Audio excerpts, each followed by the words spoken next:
Hi అండి. ఈరోజు వీడియోలో ద్విత్వాక్షర పదాలు మరియు సంయుక్తాక్షర పదాల గురించి నేర్చుకుందాం.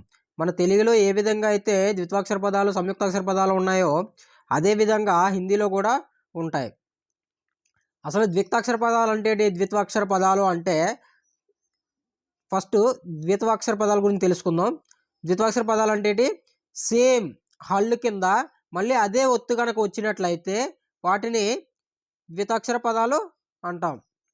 అంటే ఇప్పుడు లా ఉందనుకోండి, లా కింద మళ్ళీ లా ఒత్తు, నా ఉంటే నా కింద నా ఒత్తు, యా ఉంటే యా కింద యా ఒత్తు, ఇలా సేమ్ హల్లు కింద మళ్ళీ దాని యొక్క ఒత్తు అనేది దాని కింద వచ్చినట్లయితే దానిని ద్వితాక్షర పదాలని అంటాం. ఇక్కడ ఉదాహరణలు చూస్తే మీకు అర్థమైతే చూడండి. సుబ్బయ్య, సుబ్బయ్య బా కింద బా ఒత్తు, సుబ్బయ్య యా కింద యా ఒత్తు కూడా ఉంది ఇక్కడ. తర్వాత ఎల్లయ్య, ఎల్లయ్య లా కింద లావత్తు, తర్వాత యా కింద యావత్తు. పుల్లయ్య, తర్వాత అప్పారావు పా కింద పావత్తు ఉంది చూడండి, అప్పారావు. తర్వాత బచ్చా, బచ్చా అంటే చూడండి చా కింద చావత్తు, బచ్చా. అలాగే మన తెలుగులో పిల్లవాడన్నా కూడా లా కింద లావత్తు వచ్చింది. ఇక్కడ హిందీలో కూడా ద్వితాక్షర పదం అవుతుంది, తెలుగులో కూడా ద్వితాక్షర పదం అవుతుంది అనమాట. కచ్చా, కచ్చా అంటే పచ్చివి, చా కింద చావత్తుంది కాబట్టి ఇది కూడా ద్వితాక్షర పదం అవుతుంది అనమాట. తర్వాత కద్దు, కద్దు అంటే ఏంటి, సొరకాయ, దా కింద దావత్తుంది కదా, అందువల్ల ఇది కూడా ద్విత్వాక్షర పదం అనేది అవుతుంది. ఉల్లు, ఉల్లు అంటే ఏంటి, గుడ్లగూబ, ఉల్లు అంటే గుడ్లగూబ, లా కింద లావత్తుంది కదా, కాబట్టి ఇది కూడా ద్విత్వాక్షర పదం అవుతుంది అనమాట. ఇప్పుడు సంయుక్తాక్షర పదాల గురించి చూద్దాం. సంయుక్తాక్షర పదాలు అంటే ఇప్పుడు హళ్ళు ఏదైనా అవనియండి, ఏదైనా హళ్ళు కింద వేరొక ఒత్తు వచ్చినట్లయితే వాటిని ఏమంటాం, సంయుక్తాక్షర పదాలని అంటాం. అంటే ఇప్పుడు ఏముంది, లా కింద యా కానీ రా కానీ ఇలా ఆ ఒత్తు కాకుండా, ఆ అక్షరం యొక్క ఒత్తు కాకుండా వేరొకటి ఏదైనా కానీ, ఇప్పుడు హల్లులు ఉన్నాయి కదా, హల్లుల్లో ఏ యొక్క హల్లుదైనా ఒక దాని కింద మరొక ఒత్తు యాడ్ అయినట్లయితే వాటిని సంయుక్తాక్షర పదాలు అంటాం. ఈ ఉదాహరణలు చూస్తే మీకు అర్థమవుతుంది. తామ్ర, తామ్ర అంటే రాగి, తామ్ర మా కింద రావత్తు, మా కింద రావత్తు. చూడు మా అనేది హల్లు, దాని కింద మా ఒత్తు వచ్చింది అనుకో, అది ద్వితాక్షర పదం అవుతుంది.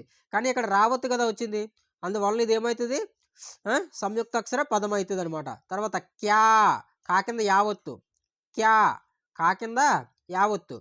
కా అనేది ఒకటి హల్లు, యా అనేది ఒక హల్లు కదా, ఒక దాని కింద మరొక హల్లు వచ్చింది, ఒత్తు వచ్చింది, మరొక హల్లు యొక్క ఒత్తు, అందువల్ల ఇవేమైతే సంయుక్తాక్షర పదాలు అయితే అనమాట. క్యా, క్యా అంటే ఏమిటి.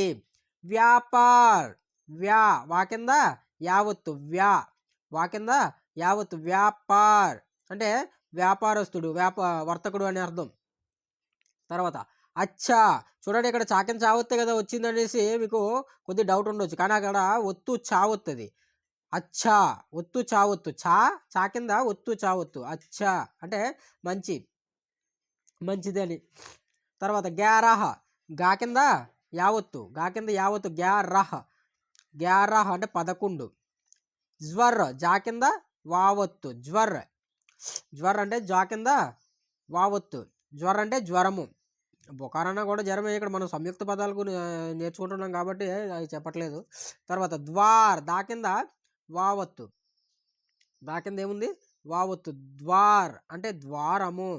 న్యాయ్, న్యాయ్ అంటే న్యాయము, నా కింద యావత్తు. ప్రార్థన, చూడండి ఇక్కడ రెండు ఒత్తులు ఉన్నాయి, పా కింద రావత్తుంది, అలాగే రా కింద ఒత్తు తావత్తుంది, ప్రార్థన అంటే ప్రార్థన. సువర్ణ, సువర్ణ రా కింద అనావత్తుంది, రా కింద అనావత్తు, సువర్ణ అంటే బంగారం.